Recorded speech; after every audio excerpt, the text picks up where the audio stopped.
اس video کو ignore مت کیجیے گا کیونکہ یہ صرف اور صرف آپ کے لیے ہے۔ مرنے والا گندا ہے تو گندا ہے، مرنے والا کوئی اچھا انسان تھا تو اچھا انسان ہے۔ مرنے والے کے اعمال کا حساب تو اللہ تعالیٰ نے کرنا ہے، لیکن اس کے کردار کو ڈسکس جو ہے نا وہ کیوں نہیں کیا جا سکتا۔ یہ خاتون جو تھی اس کا تعلق کوئٹہ سے تھا، بلوچستان سے۔ یہ مارگٹ کا واقعہ ہے۔ مارگٹ جو ہے ایک علاقہ ہے بلوچستان کا۔ یہ 1 سال پہلے اس مقتول یعنی کہ آشنا کہہ لیں، آشنا احسان اللہ کے ساتھ اس کے تعلقات ہو جاتے ہیں۔ یہ عورت گھر سے بھاگ جاتی ہے، اپنے 5 بچے اور نور محمد اپنے شوہر کو چھوڑ کے گھر چھوڑ کے بھاگ جاتی ہے، اور یہ بلوچستان سے سندھ چلی جاتی ہے۔ فون شون اس کے بند ہو جاتے ہیں۔ 5 ماہ بعد اس کا دوبارہ رابطہ ہوتا ہے اپنے گھر والوں کے ساتھ۔ یہ اس وقت ہوتا ہے جب احسان اللہ کے ساتھ، مقتول احسان اللہ کے ساتھ، اور احسان اللہ بھی شادی شدہ ہے، اس کے بھی بیوی بچے ہیں جو آج بھی اس کے نکاح میں ہے۔ جو عورت، وہ اس کی لگ فیملی ہے۔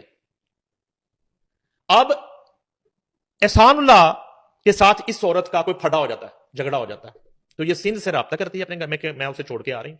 اس کے گھر والے پھر اس کو قبول کر لیتے ہیں۔ دوبارہ سے نور محمد کو، اس کے شوہر کو اور اس کے 5 بچوں کے باپ کو رضامند کیا جاتا ہے۔ اسے منایا جاتا ہے کہ آئندہ یہ اس طرح گھر سے باہر قدم نہیں نکالے گی اور آئندہ یہ بار بار کا بھاگ جانا نہیں ہوگا۔ ٹھیک ہے جی۔ یہ اس کی ایف آئی آر ہے، مقدمہ نمبر 61/2025۔ یہ ایف آئی آر ہے۔ یہ بانو بی بی مقتولہ ٹرینڈنگ مرڈر کیس۔ اس کے بعد یہ عدالت کا اعلامیہ ہے۔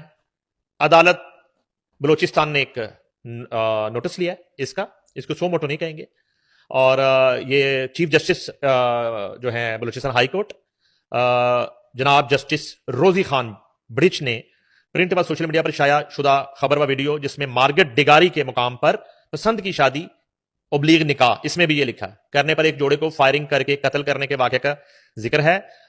نوٹس لیتے ہوئے ایڈیشنل چیف سیکرٹری داخلہ اور آئی جی پولیس بلوچستان کو طلب کر لیا 22 جولائی کو روز منگل، اور اس کے ساتھ ہی ساتھ بانو بی بی کی قبر کشائی کا حکم دے دیا۔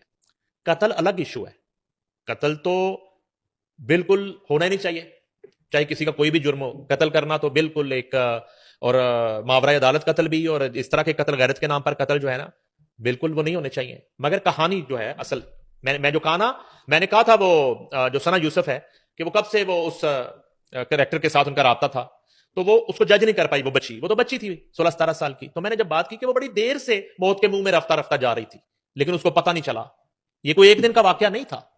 اسی طرح یہ بانو بی بی بڑی دیر سے موت کی طرف جا رہی تھی، اپنے قتل کی طرف بڑھ رہی تھی خود۔